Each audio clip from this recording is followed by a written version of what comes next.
Hey, this is Shoot First, Questions Later, an informative and mildly entertaining photography podcast with a raw Aussie flavour. Let me know if you're getting sick of that tagline. I was gonna crack a joke about your Ugg boots and how ugly they are to look at. But anyway, your name is Cameron Sandercock. My name is William Patino. Nice to meet you. And here we are on podcast episode 8. And it's great, mate. Nope. We decided no more rhymes after that fateful episode. Yeah. But one person said it was good. Did they? So that's enough for me to continue doing it. Fair. That's fair. Those Ugg boots are just so big, dude. They look like abnormally big for your body. The more I look at them. We need to get this picture. I'm going to take a photo now and we're going to link it somewhere. That's a good idea. I'm taking it now just for everyone listening. Oh, yes. This shows the scale so good. No, don't pull that face. Okay. All right, cool. So anyway, you can check the link out in the description to look at Cameron's large Ugg boots that I just photographed then on the iPhone. Look, man, I'm in the comfort of my own home. Look, man. On blast for wearing Ugg boots. I do have a dislike for Ugg boots. But I'll never wear them in public. I don't even know how we got onto it. I guess because it's in my face staring at me. Anyway, Cameron, it is Shoot First. So this is a podcast where we discuss photography, not Ugg boots, for any first-time listeners out there. Yeah. But we decide to start off with talking about what we've shot lately and potentially what we're going to photograph. So, Will, anything of interest in the last week? I know that I think I asked you, but anyway. That's cool. Yeah, this very morning we we very last minute we kind of checked so we got the a sky. thing, don't we? Yeah. Yeah. There's a thing where, well, for me personally, I check the sky for sunrise every single day of the year. However, young Cameron, maybe once or twice a week, after I prompt him, are you keen for sunrise in the morning? And he says, yeah, okay, message in the morning. So we done that routine. I get up as per usual.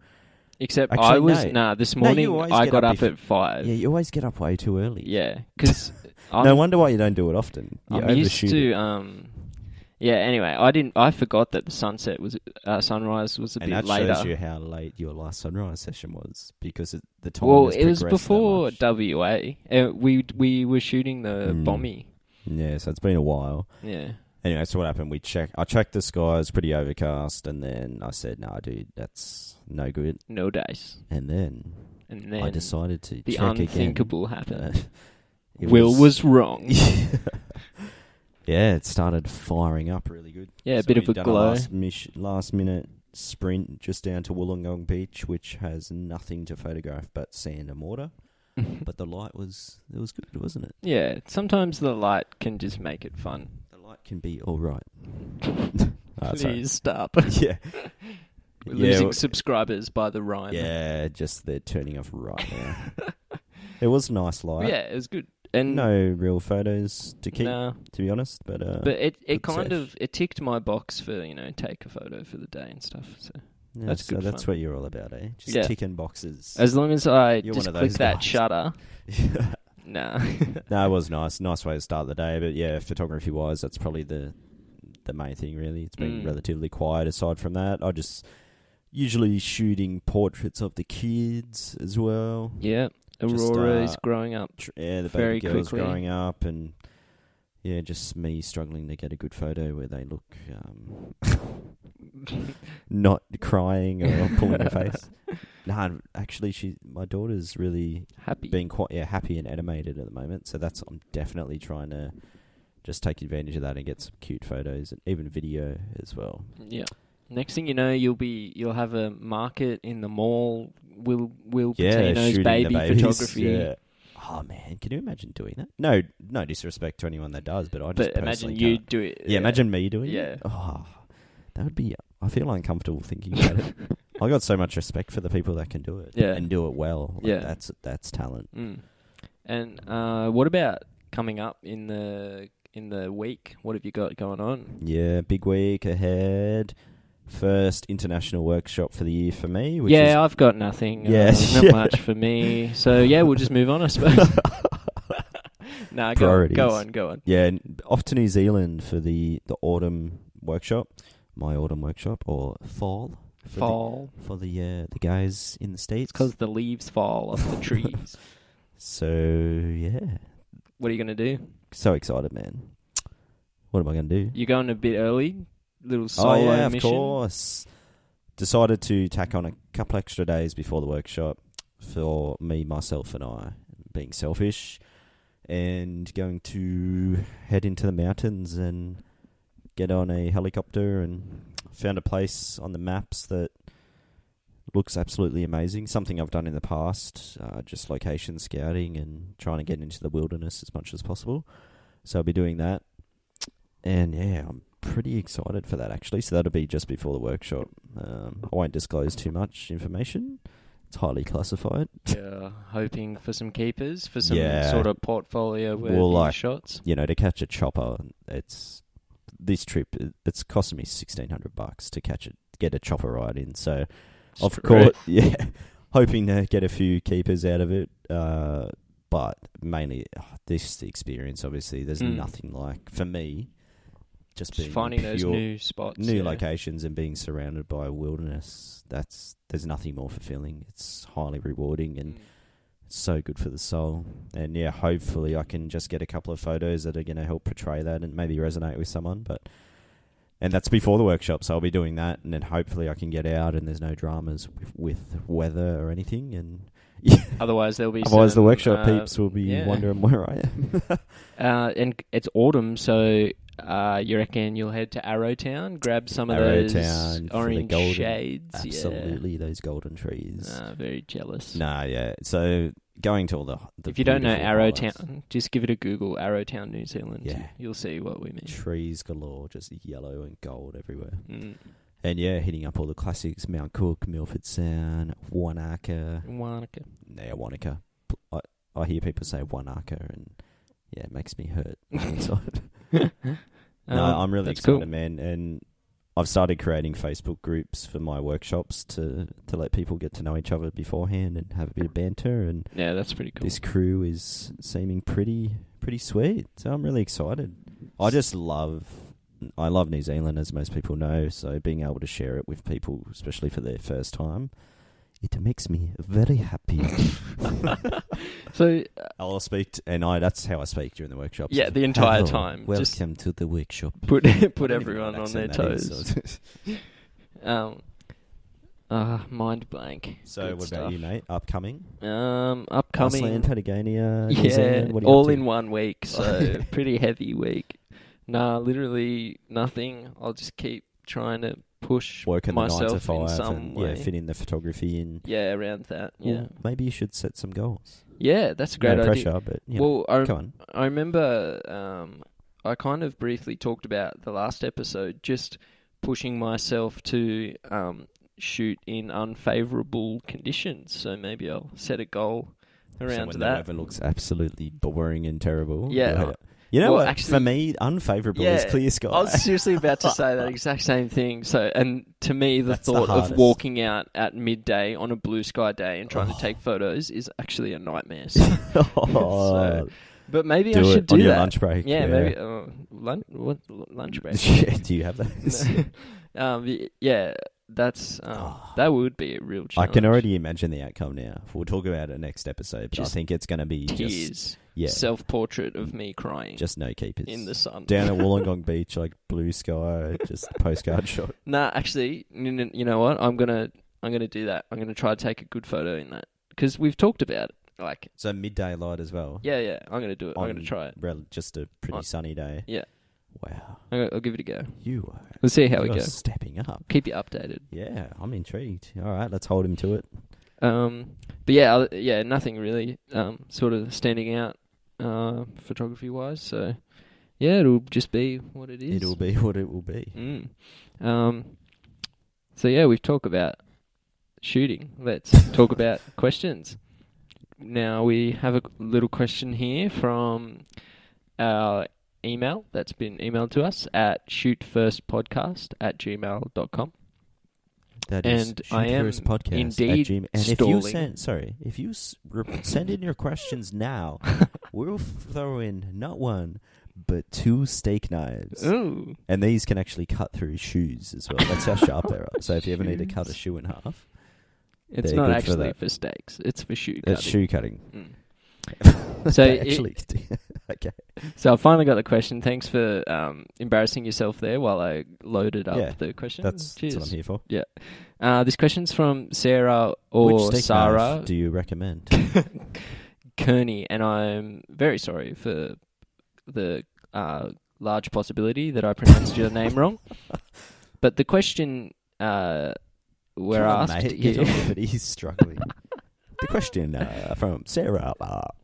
I'm just too busy trying to figure out if I've said the name right or wrong. He's staring. Anyway, on Will's Snapchat, you're often saying there's a potentially good sunset coming. What do you look for to be able to determine if a good sunset is brewing? Well, what I do is I just wait till the sunset is already good, and then I say, "Looks like a good one's coming." We already talked about this, didn't we? How you get up every morning and you look out your window and you go, "There's a 16.5% chance that." I lick my finger, hold it up high, a 38-degree angle, and just sit there for 45 minutes and see what happens. And don't move. I just imagine that yoga pose, where the leg comes up.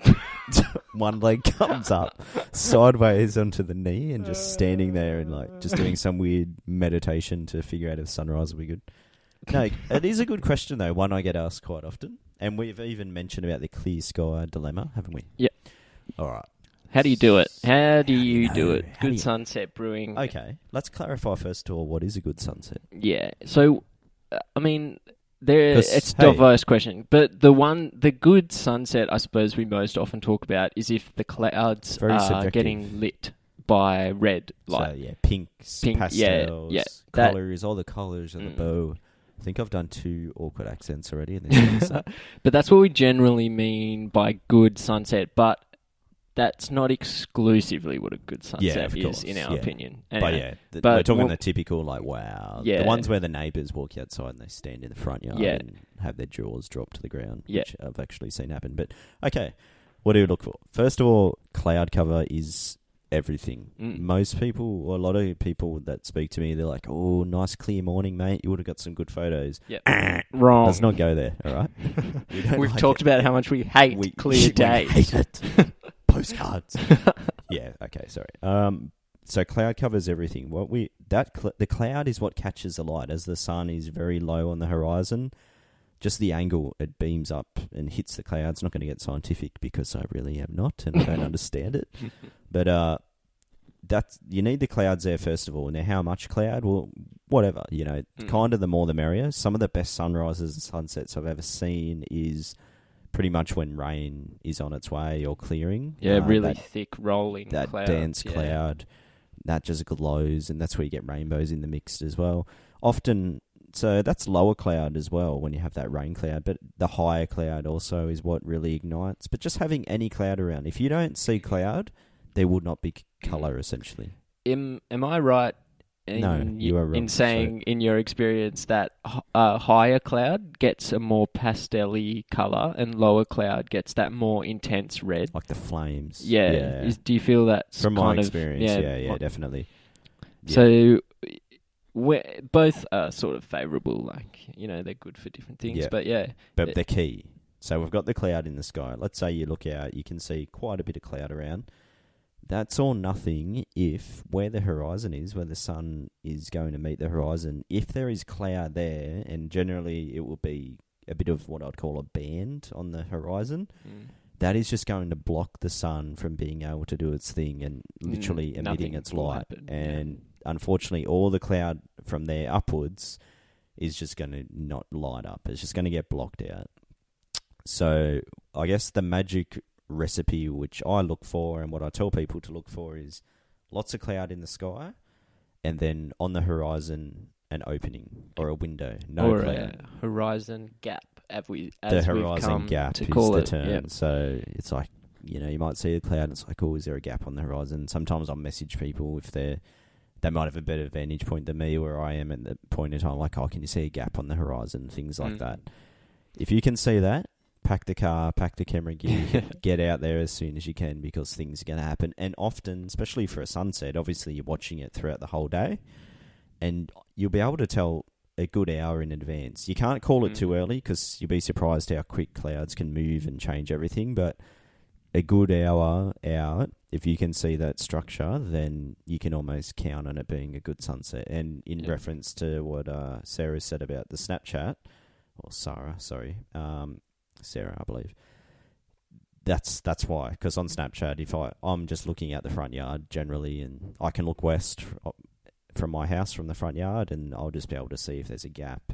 I'm not always right, obviously, especially because where I live, there's a few mountains around, or the escarpment, and that is hiding a little bit of the horizon, and that catches us out. Sunset, so often. Sunset here is it's not tough, but it is a little bit tricky because we'll kind of think, there's a gap above the escarpment and there's low clouds in the sky, but and then we don't really know what's behind. It that actually happened to me today. Yeah. I was down the park with my family, and I could see the cloud was there and a few little gaps, and there was something starting to happen, and then nothing happened because obviously just below that mountain there was more cloud, and it's just like turning the light off. Basically, the sun just can't do its thing.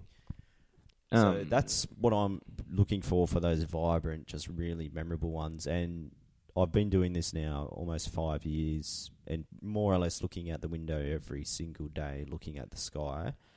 And to get those real crazy ones that people are talking about the next day, I'd say maybe once a month. Yeah, we kind of generally, like when we see a sunset, we sort of talk to one another about like how often that sunset level would occur. So like sometimes we'll see a once a year one and we're like really pumped. We're just like, yes, this is sick. This is a once a year. And then like other ones will be like, oh yeah, that's like once every 3 months. That's sick. Yeah, there's like levels of the intensity. It's kind of like our own little rating. Or, well, not our own, I'm sure plenty of people do. That outdoor gig, that concert a few months ago. And it was actually the afternoon, my daughter was born, like, good. Yeah, a few hours after this, like the next night. Early morning after the sunset. And that was the sky was just every direction, rainbow out east, because the sun's setting in the west, and just the strongest blood red colour in the sky.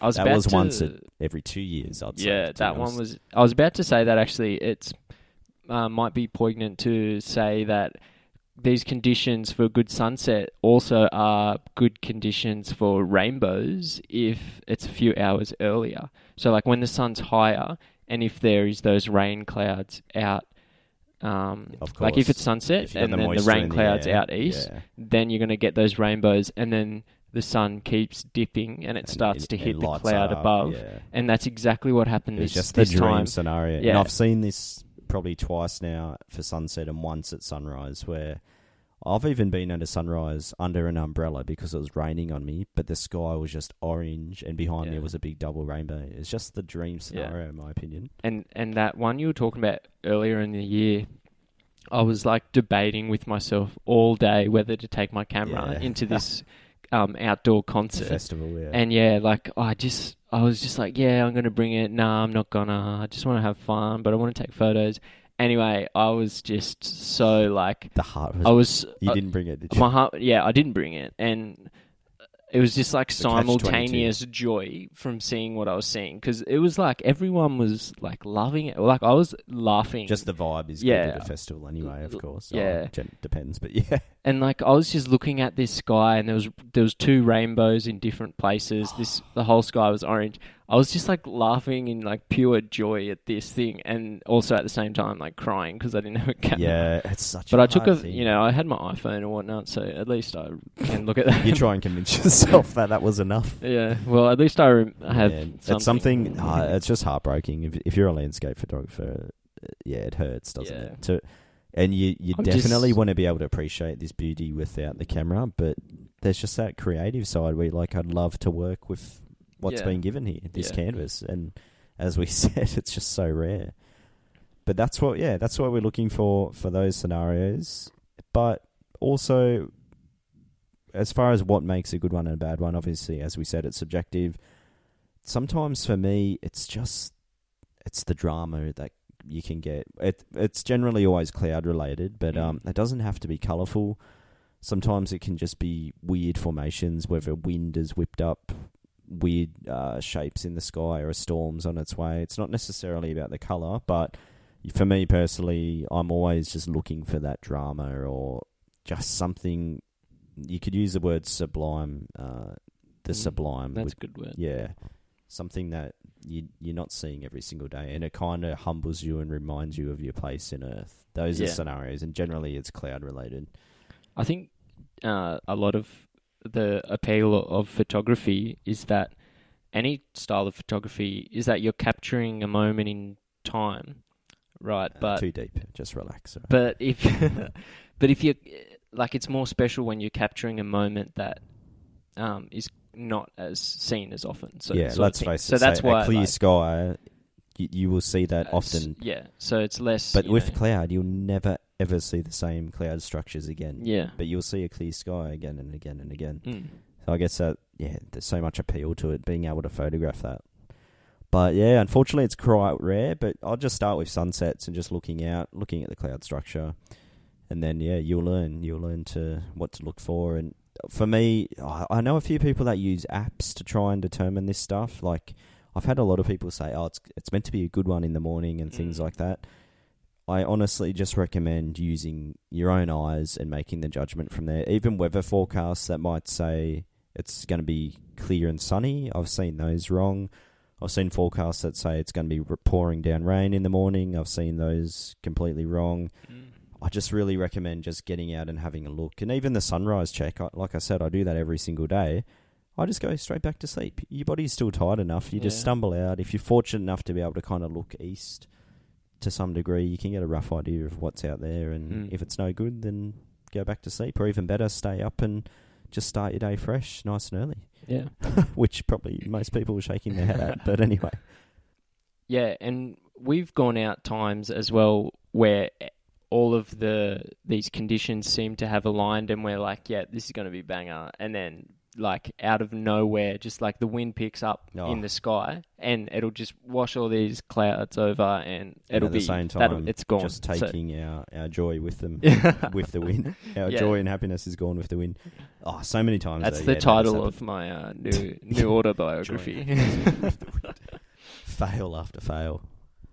But that's just what it's all about. That's the adventure. If it was epic every time, then that would become the norm, and you'd be looking for a clear sky. Yeah, and the other thing, the flip side is, we've gone out when we thought nothing was going to happen, and something awesome's happened. So the point is, you got to be in it. I don't think I've ever actually regretted going out. Like, honestly, even times I've travelled quite far, I've never looked back and said, that was just the worst idea ever. Like, you have fun. You make a memory, and you're getting outside and whatever.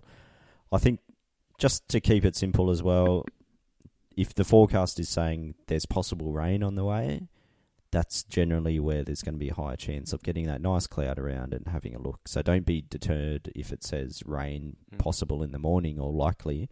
That's actually when I get excited. And I think, okay, there could be that gap there. Yeah, Sweet. Good stuff. Well, did Sarah leave her IG at all? No, she didn't. Well, thanks anyway. Yeah, thanks, Sarah. And once again, if you want to submit your own question, the email is shootfirstpodcast@gmail.com. And now we're just going to go on to our next little segment, which is Make 'em or Break 'em, where we're going to talk about a rule of photography, or maybe not a rule, just, a common sort of common thing for people to do. And we're going to talk about why it's good, and also we're going to talk about how and when you should break that rule. Yep. So this week, our little topic... That was a very elaborate intro. Yeah. Just call it Make 'em and Break 'em and get on with it. No. Sorry. This week, I have completely forgotten, and so we're going to say goodbye. We're going to go to the next segment, which is called The End. It's actually... so Cameron's... The rule is that a photo The rule should... is if your feet are cold, you should warm them. Put those Ugg But I'm going to say on. we break that rule and take the Ugg boots off, dude. No, please continue, sir. I'm being bullied.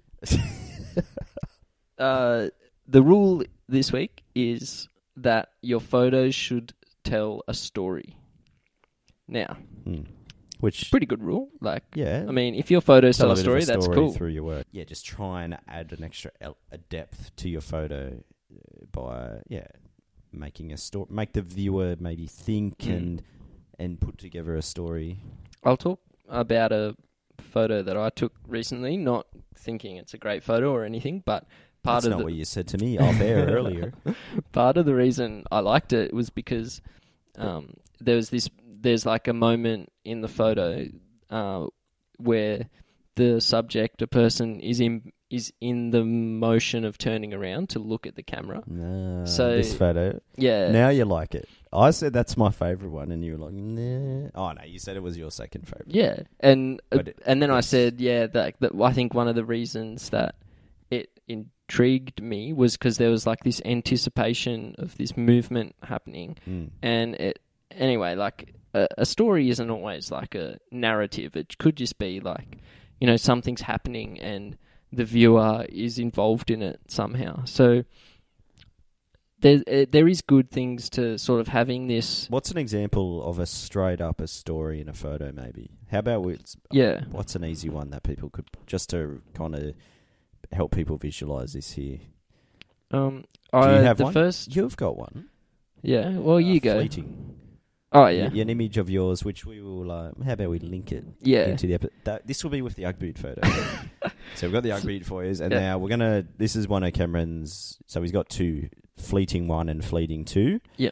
These are some of Cameron's, in my opinion, finer pieces of photography. Well, thank you, sir. And I guess there's a story involved. There definitely is. Yeah. There's a story involved, and just to quickly explain it for those who can't look at the photo. Why don't you explain it, young man? So it's like it's this really big wave essentially, and there's a sky behind the wave, and it's peeking out of the water, about to break. But on the wave is these two people running up the ridge of the wave essentially, and they're quite small, the people, in comparison to the wave, and it's a metaphor about grocery shopping and how to... Or did I read that wrong? It's obviously like a photoshopped piece. It's like a conceptual piece meant to tell a story. And the story... Overcoming the waves of life. Yeah, well... I actually don't know if I've spoken to you about the meaning. Yeah, well... But this is the beauty you definitely have. This is the beauty of it. I think you definitely... Like, when I'll tell you, you'll remember. But...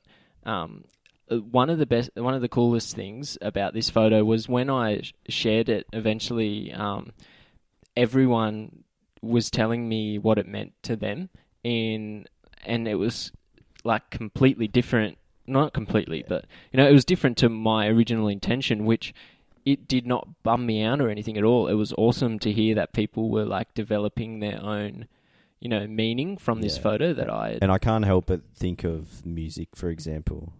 There's so many amazing songs where the artists will not disclose the meaning of the lyrics because they want the listener to kind of create their own. And sometimes giving the direct answer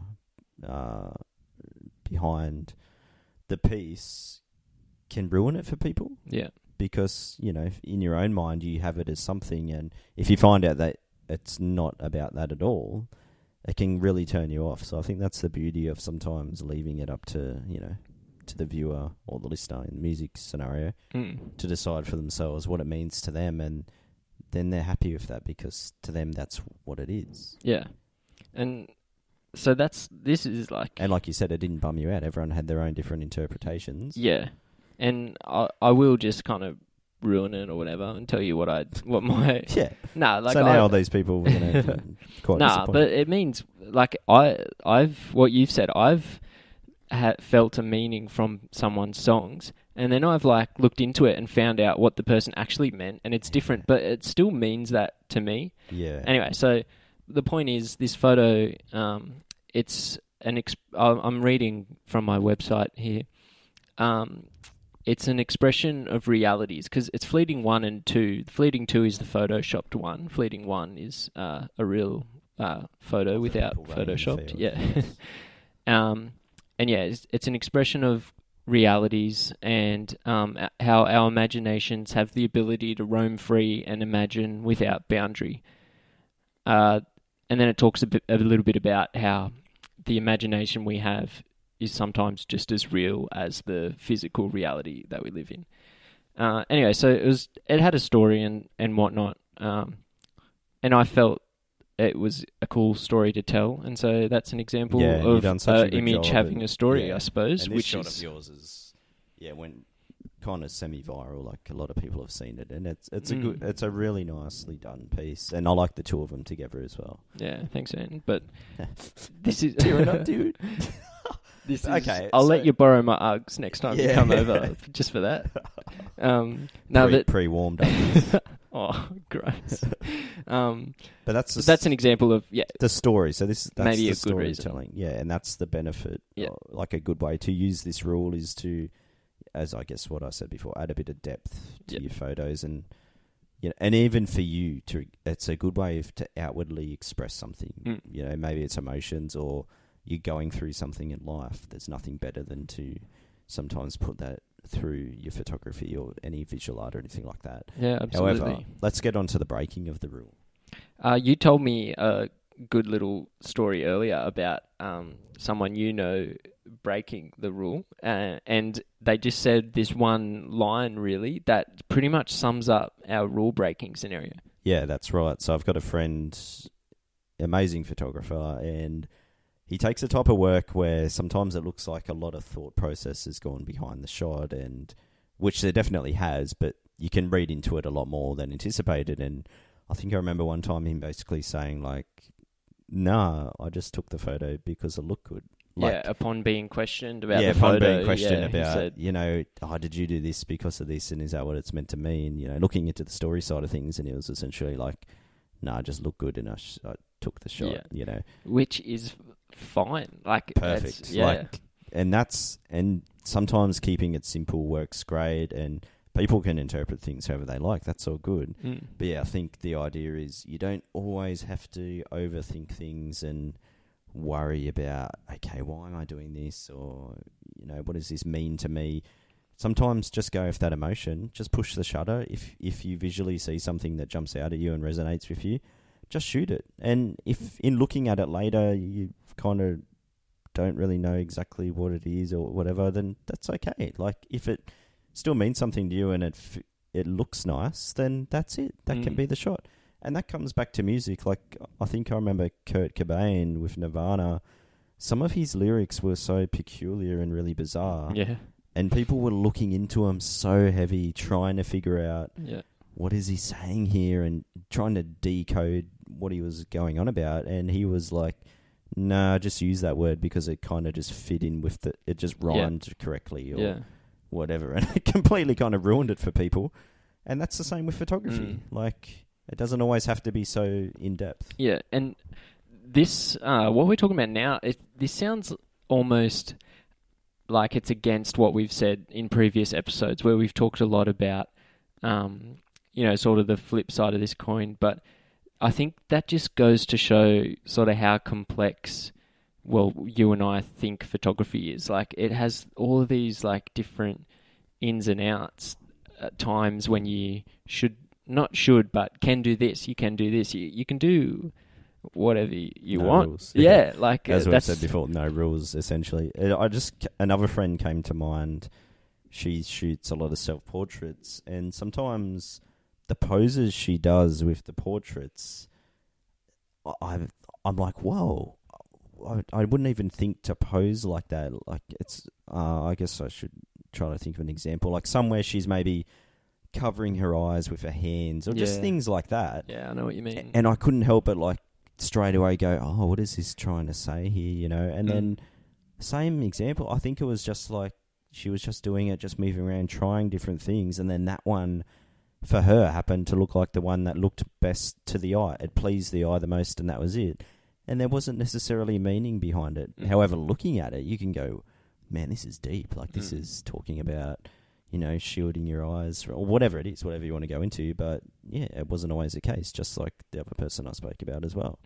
And I think as a viewer of that image, like say this, talking about the same photo you just spoke of, say a viewer takes something really important on a personal level from that photo and that exact hand movement or something, and then like this, the photographer wasn't intentionally doing that, it doesn't take away from the meaning that the viewer has developed. That's it's almost still like the point that of doing art. it. Yeah. So everyone can take out of it what they like. Yeah.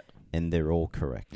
It's kind of... And that's what I was saying, I guess, before about once you disclose... I still feel, to be honest, I still feel like once you disclose the real meaning, I feel like it can take away from people still. Yeah. And that's why I guess sometimes I feel like it's better if they just do it and then... Or even if they said, no, there was no real meaning, I guess. I don't know, but sometimes I feel like it's a fine line. If you say, no, this means exactly A, B, C... it could potentially still ruin it for viewers, I guess. Yeah. If it's very contrasty to what they originally looked at it for. Is it then on the viewer to let that affect them, do you think? Like, if I let that, hearing that knowledge about the creator of that art not care about the meaning, and I took meaning from it. Yeah, and then can I choose... If I chose to... do I have some degree of control over how much that affects me? Because I kind of think that I've learned to still embrace what I've taken from it. But this is really interesting because I'm actually, in my head, I'm actually talking about music and this very specific band that I'm thinking of at the moment. And it's just something that I've been thinking of lately, which is...